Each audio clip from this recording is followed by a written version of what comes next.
Good morning students. Today we discuss about the answer key, that is the evaluation of some natural phenomenon and fiber to fabric.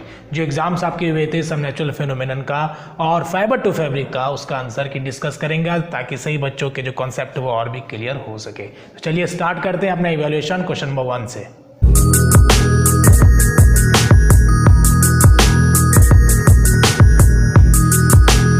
Now the question number 1 is the speed of an earthquake can be measured. ये मैंने बच्चों का एक PDF निकाल लिया है जो बच्चे भेजे थे ताकि मैं आंसर की डिस्कस कर सकूँ। ये सारा क्वेश्चन मेरा खुद का बनाया हुआ है, कहीं से भी कॉपी नहीं किया गया है, ठीक है। Now the speed of an earthquake can be measured by, first option is Richter scale, second option is seismograph, C option is both and D is none of this. Okay, the correct answer is both, क्योंकि Richter scale और seismograph दोनों का use हम लोग करते हैं किसमें, earthquake के स्पीड को मेजर करने के लिए।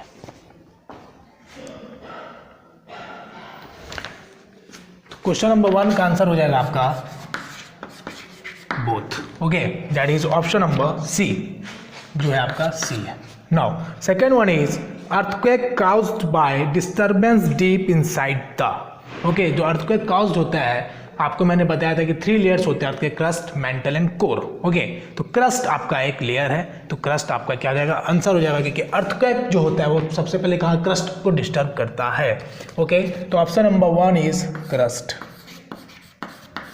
That is A option. Okay, now question number 3 is project tiger was launched in. Project tiger को कब लॉन्च किया गया था गवर्नमेंट के द्वारा, वाज लॉन्च्ड बोल सकते हैं क्योंकि पास्ट टेंस में वाज लिखा भी है।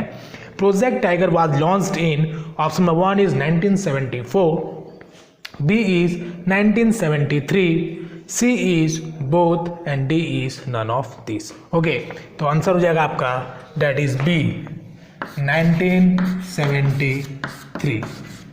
Okay, now next one is question number 4, speed of earthquake, option number A is, इसने अधूरा लिखा है, speed of earthquake can be measured by, option number 1 is decibel, option number B is seismograph, option number C is A and B both and D is none।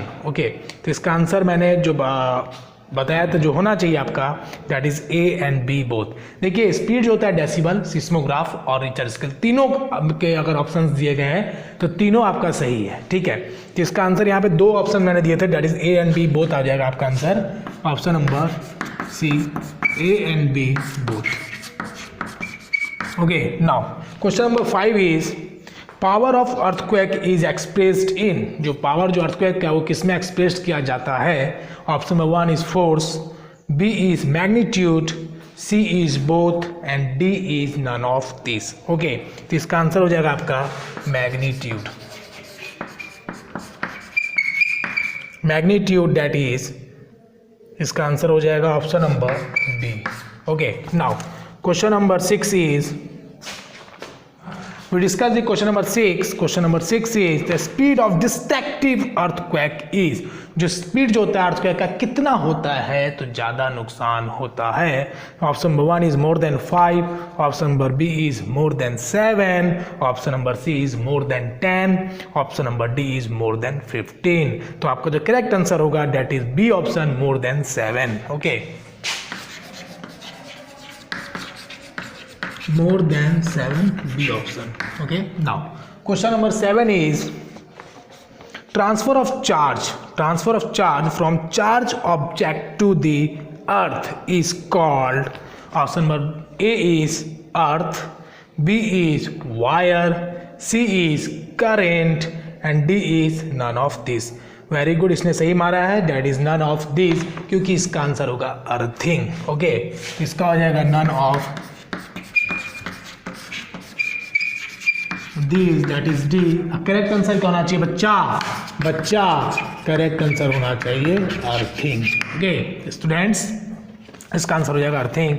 Now next one is question number 8, the device used to test whether an object carry charge और not is called, option number 1 is electricity, option number B is current, C is both and D is electroscope।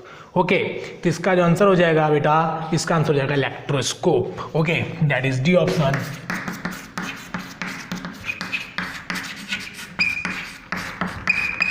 Electroscope एक ऐसा device है जो test करके बता सकता है कि कौन सा ऑब्जेक्ट चार्ज कैरी किया है या नहीं किया है।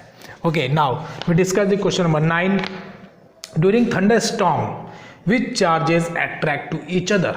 ओके, थंडरस्टॉर्म में कौन से चार्जेस एक दूसरे के करीब आते हैं। Option number 1 is positive positive, B is negative negative, C is positive negative and D is none of this. The correct answer is comment box में बच्चे बताएंगे, that is positive negative. Very good very good, that is right answer, positive negative. Question number 9 का C, positive and negative opposite charges हैं, ठीक है, ये भी ध्यान रखना है, दैट इज ऑप्शन नंबर सी। आपको जो करेक्ट आंसर लगेंगे आप कमेंट बॉक्स में लिख सकते हैं, कोई भी प्रॉब्लम नहीं, क्योंकि अभी हम लोग आंसर की को डिस्कस कर रहे हैं। Next question is question number 10। Question number 10 is lightning conductor is used to protect the. Option number 1 is building, B is mobile, C is steel and D is none of these. Okay, तो lightning conductor आपने देखा होगा school के ऊपर, buildings के ऊपर, घर के ऊपर एक त्रिशूल प्रकार का आपने देखा होगा, ऐसे करके लगा रहता है ना। ये त्रिशूल हम लोग बोलते हैं ना, जैसे भगवान शिव के हाथ में त्रिशूल होता है, ऐसे खड़ा रहता है ना, दैट इज ये भी कैसा रहता है, लाइटनिंग कंडक्टर इस तरह का दिखता है। जैसे बिजली चमकेगी ये क्या करेगा, पूरा खींच लेगा और इसको कन्वर्ट कर देगा अर्थिंग में, और आपका बिल्डिंग क्या होगा, बच जाएगा। ओके, तो ये क्या करता है, प्रोटेक्ट करता है किसको, बिल्डिंग्स को। बिल्डिंग्स आपके हाउस, हॉस्पिटल, फैक्ट्रीज सब आ जाते हैं। ओके, तो option number A is correct. Now we discuss the next question, that is question number 11। Now next question is question number 11। जो आपको फिगर दिया गया था, उस फिगर में मैंने पूछा था कि फिगर किसका है, ठीक है। तो आपको एक दिखा था ग्लास जार की तरह एक फिगर था, ऐसे हैंड करके कुछ कर रहा था फिगर में, है ना, तो वो था फिगर आपका इलेक्ट्रोस्कोप का। ओके, कौन सा फिगर था बेटा, वो फिगर था आपका इलेक्ट्रोस्कोप का, और आप वो फिगर भी देख सकते हैं इलेक्ट्रोस्कोप का, यही फिगर जो आपको एग्जाम्स के समय दिए गए थे। Okay, that is electroscope. Now next question is question number 12। Question number 12 था आपका, जिसको आ रहा आंसर वेरी गुड बताइए, कमेंट बॉक्स में लिखिए, कोई प्रॉब्लम नहीं है ना, अभी डिस्कशन चल रहा है, लिख सकते हैं। Question number 12 is earthquake can cause, A is flood, B is landslide, C is both and D is none of this. Earthquake के कारण क्या क्या आ सकते हैं, very important for every examination. Flood भी आता है, लैंडस्लाइड भी होता है, इसका आंसर हो जाएगा बोथ। ओके, क्वेश्चन नंबर 12 का आंसर हो जाएगा both, that is option number C. Okay, now question number 13 is like charges मतलब same charges attract each other. Option number 1 is, B is repel each other, C is both and D is none of this. Okay, तो like charges क्या करते हैं बेटा, repulsion show करता है, तो repel होगा, repel each other, C option. Okay, now the next question is question number 14। Opposite charges shows, option number 1 is repulsion, B is attraction, C is both and D is none of this. मैंने बताया था opposite charges है, positive negative है, तो क्या होगा, attraction होगा। Okay, that is option number B.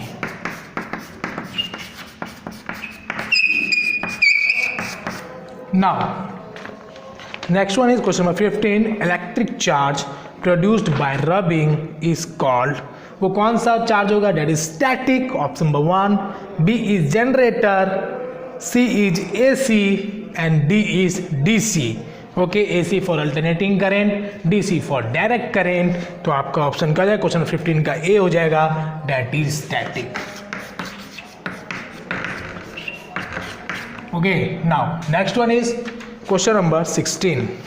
Friction caused by, option number A, movement between two object, option number B, rough surface, option number C both A and B and D is none of this. तो बेटा जो friction cause होता है, मैंने बताया था जितना rough surface होगा फ्रिक्शन क्या होगा, फ्रिक्शन क्या होगा, कमियां ज़्यादा होगा। लेकिन मैंने यहाँ क्या लिखा, फ्रिक्शन कॉज बाय घर्षण होना चाहिए। ठीक है, तो रफ सरफेस में भी होगा और आपका क्या होगा, मूवमेंट बिटवीन टू ऑब्जेक्ट में भी होगा। तो ऑप्शन नंबर तो आपका C, that is both A and B. Okay,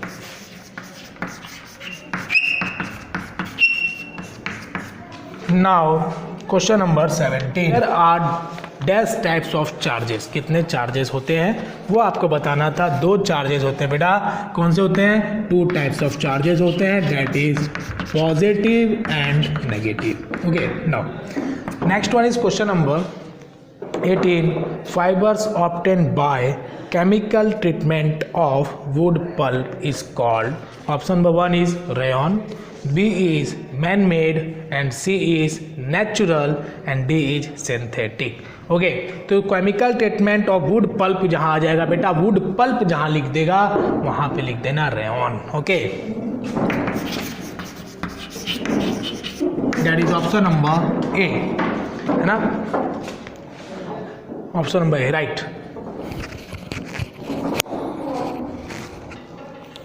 option next question is question number 19 which one is synthetic fibre. कौन सा इसमें सिंथेटिक फाइबर है, option number A is jute, option number B is silk, option number C is cotton, option number D is polyester.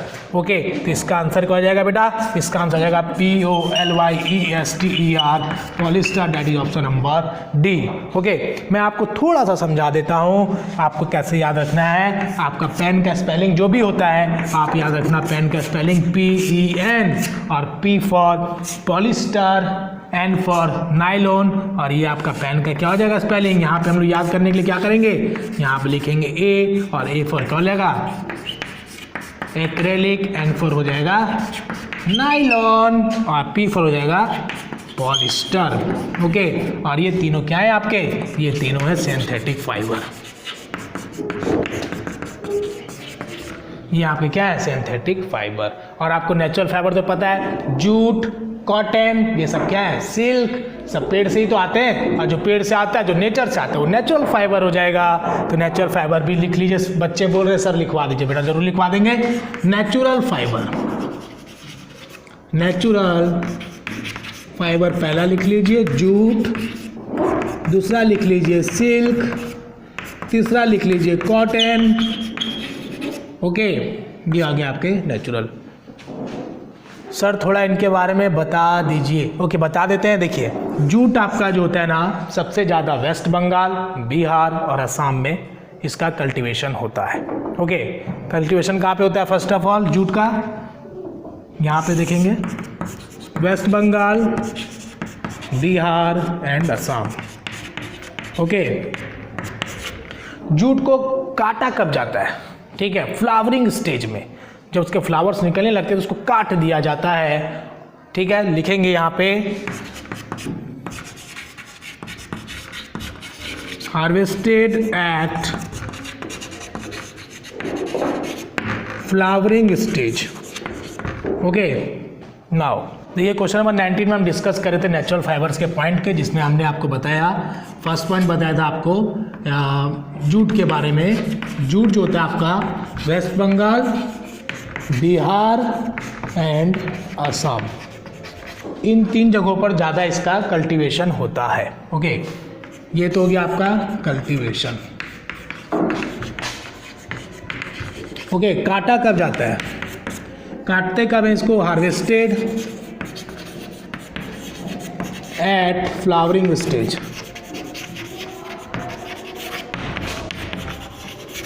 Harvested at flowering stage में इसको काट लिया जाता है, और इसको जो स्टेम होते हैं, स्टेम से जूट को निकाला जाता है। ठीक है, हल्का सा पानी में डुबो के रखते हैं, जब वो फूल जाता है तो उससे जूट को निकाल लिया जाता है। That is the important point regarding the jute.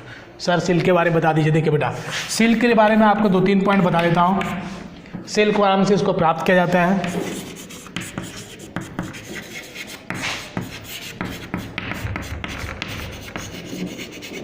Okay, rearing of silk warm, मतलब सिल्क वार्म को पालना, that is called sericulture.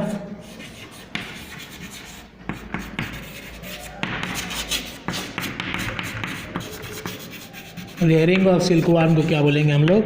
Sericulture. Okay, ये हो गया। अब इसके बारे में, इसका सबसे ज़्यादा प्रोडक्शन कौन करता है? सिल्क का सबसे ज़्यादा प्रोडक्शन कहाँ होता है? चाइना में। वर्ल्ड में अगर हम बात करें, वर्ल्ड में जो इसका प्रोडक्शन होता है, वर्ल्ड में इसका प्रोडक्शन कौन करते हैं सबसे ज़्यादा? चाइना। ओके, और इंडिया भी है, लेकिन चाइना फर्स्ट में, जो आपके एनसीईआरटी में दिया गया है। ओके, नाउ हो गया हमारा। उसका कॉटन की हम बात करें तो कॉटन में आप इतना याद रखो कि इसके कॉटन बॉल्स होते हैं। आपने देखा हो कॉटन के फ्रूट्स होते हैं, उसमें वाइट वाइट का जो रुई निकलता है, कॉटन बॉल्स। ओके, और इसको उगाने के लिए, कॉटन के लिए क्या चाहिए आपको? कॉटन के लिए जो चाहिए वो है ब्लैक सॉइल। कॉटन के लिए चाहिए black soil and warm climate. Okay, तो डैट इज एनफ, इतना समझा देता हूँ, काफ़ी आपके लिए। ठीक है, now we discuss the question number 20। Okay, 20, question number 20 is which one is natural fibre? Okay, option number 1 is मत मांगो मत भागो, बी इज ये स्टडी साइंस है, सी था आपका सिल्क एंड डी था आपका एक्रेलिक। ओके, तो नेचुरल फाइबर्स के आपके नाम बताने थे बेटा, जिसका आपका 20 का नाम क्या हो जाएगा? सी। ठीक है, क्वेश्चन नंबर 20 हो जाएगा आपका C. Okay, that is silk. Now question number 21 is, मैंने प्लास्टिक इज, प्लास्टिक क्या है हमारा? बायोडिग्रेडेबल है। Option B is non fertile, C is bad for environment and D is B and C. Okay, हमने E भी option दिया था, all of this. इसका आंसर जो हो जाएगा आपका ई हो जाएगा, that is all of this. Okay, option number E. Now question number 22 is bakelite is, option number 1 is thermoplastic, option number B is thermosetting and C is both and D is none. तो बेटा बेकालाइट जो होता है ना, बेकालाइट आपका क्या होता है? थर्मोसेटिंग होता है। जो इलेक्ट्रिक स्विचेस जो बनते हैं, इलेक्ट्रिक स्विच जो बनता है वो बेकालाइट का होता है, जिसको गलाने के बाद आप मोल्ड नहीं कर सकते, दूसरे में बदल नहीं सकते, दूसरे स्ट्रक्चर में उसको नहीं डाल सकते। Okay, that is the function of bakelite, that is thermosetting.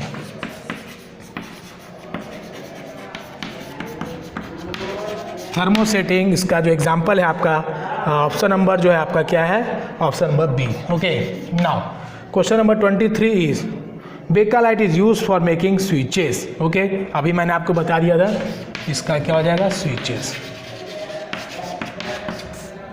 Now question number 24 is uniform of fireman is coated by, option number A is mallet, option number B is melamine, option number C is melamine and option number B is melanine and D is malfunction. Okay, so C is melamine, C is melamine. Okay, 24, C is melamine. Now next one is question number 25. Question number 25 is the Bharatpur located. Bharatpur कहाँ पे है? Option number 1 is Firozpur, C is Punjab, A is Firozabad, B is Firozpur, C is Punjab and D is Rajasthan. Okay, तो ये आपका हो जाएगा answer D number, that is Rajasthan. Okay, D option. Question number 26 की तरफ चलते हैं। क्वेश्चन नंबर 26 आपका, question number 26 is right the name of your best player. कुछ क्वेश्चन जो होते हैं क्लास को बोर ना हो, इसलिए मैं कुछ क्वेश्चन आपके ओपिनियन पे डाल देता हूँ। Write the name of your best player, Sachin Tendulkar, B MS Dhoni जो मेरा फेवरेट है, बट सी जो था वो मैंने आपके ऊपर छोड़ दिया था, और डी भी जो आपको पसंद हो लिखे। बहुत सारे बच्चों ने MS का नाम लिया है एंड बहुत सारे बच्चों ने अपने हिसाब से भी लिखा है। Now we discuss the question number 27. Question number 27 is special plastics in which while do not stick. Question number 27 is option number 1 melamine, B is Teflon, C is Teflon and D is none. Okay, question number 27 is Teflon. Okay, question number 26 जो था आपका opinion पे था self. Okay, question number 27 जो होगा आपका क्या होगा बेटा? क्वेश्चन नंबर 27 हो जाएगा Teflon. Okay, Teflon option number जो हो जाएगा इसका क्या हो जाएगा, टेफ्लॉन का जो ऑप्शन नंबर दिया है क्या दिया, बताओ बताओ, C. Okay, now question number 28। Number 28 देखेंगे, आपका था nylon is, option number 1 is man made fibre, option number B is home fibre, option number C is AP fibre and D is DC fibre. तो nylon क्या बेटा, man made fibre, option number A.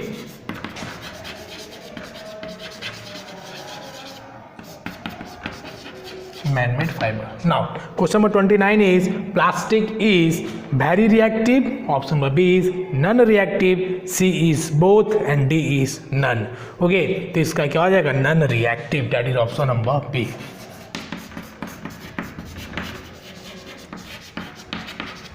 Now, question number 30 is name the place would you like to make a picnic. Option number 1 is Rajasthan, B is Jammu Kashmir and C and D आपके ऊपर था।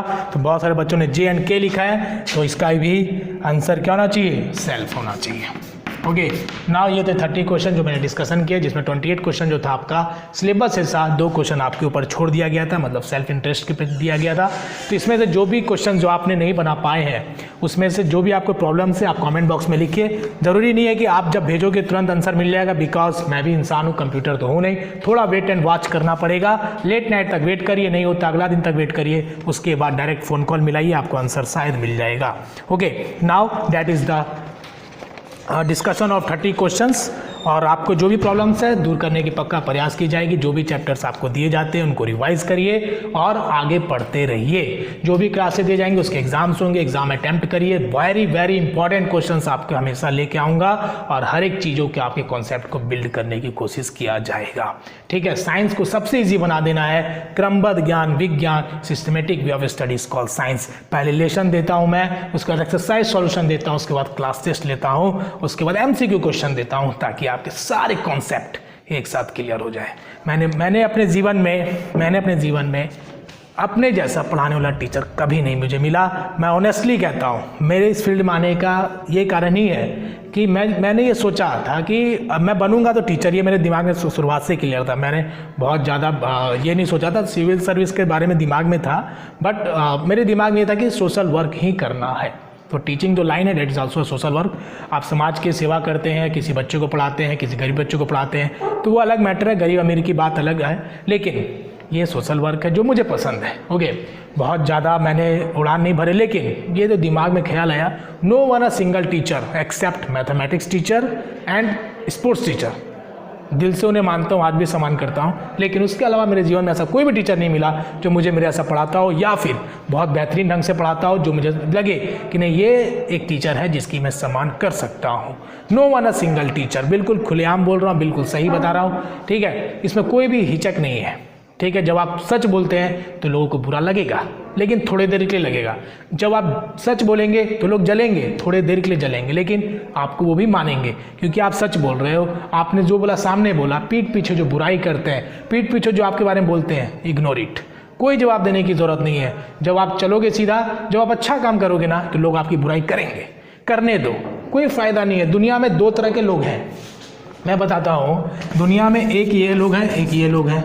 ठीक है, ये इंसान ऐसा है जो अपने काम से काम मतलब रखता है। ये इंसान ऐसा है जो अपने काम के अलावा उसके पूरे दुनिया के लोगों से मतलब है। उसको खुद का ये पता नहीं है कि वो कितना क्या कर रहा है, बट उसे दूसरे से मतलब है कि फलना क्या कर रहा है, वो क्या कर रहा है। तो ऐसे लोगों को ना ऐसे एकदम बिल्कुल इतने डिस्टेंस बना लो, कोई फ़ायदा नहीं ऐसे लोगों का। ये ऐसे जो लोग हैं जो केवल वर्क टू वर्क अपने काम से मतलब रखते हैं, वो क्या करते हैं, जीवन में हमेशा आगे बढ़ते हैं।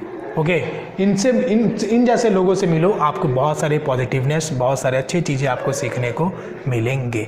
ओके, और जीवन में आपको बहुत सारे ऐसे लोग जो मिलेंगे जो नेगेटिव माइंडेड हैं। Please away and avoid, okay, please away and avoid this type of person which are fully negative minded, जिनके मुंह से हाँ कम और ना ज़्यादा निकलता है। Okay, that is a main point जो आपके लाइफ में काफ़ी इंपॉर्टेंट और काफ़ी अच्छा मिलेंगे ऐसे लोग मिलेंगे। ओके, स्ट्रेटजी बनाओ, काम करो, क्लासेस करो, एग्ज़ाम दो, कोई भी दुनिया में ऐसा काम नहीं है जो इम्पॉर्टेंट इम्पॉर्टेंट नहीं है। सब काम के अपने मायने, सब काम इम्पॉर्टेंट है और सबको करने के लिए एक रणनीति होनी चाहिए, आपके एक स्टेप्स होने चाहिए कि पहले क्लास करूँगा, उसके बाद तैयारी करूँगा, उसके बाद एग्जाम दूंगा, उसके बाद सब कुछ करूँगा। धीरे धीरे करेंगे तो क्या होगा, स्टेप बाय स्टेप क्या होता है ना कि आपके प्रेशर कम होता है और आप चीज़ों को अच्छे से कर पाते हैं। तो thank you for attending the classes. I can yes I can. Okay, now thank you for attending the classes. Bye bye, take care, have a nice day.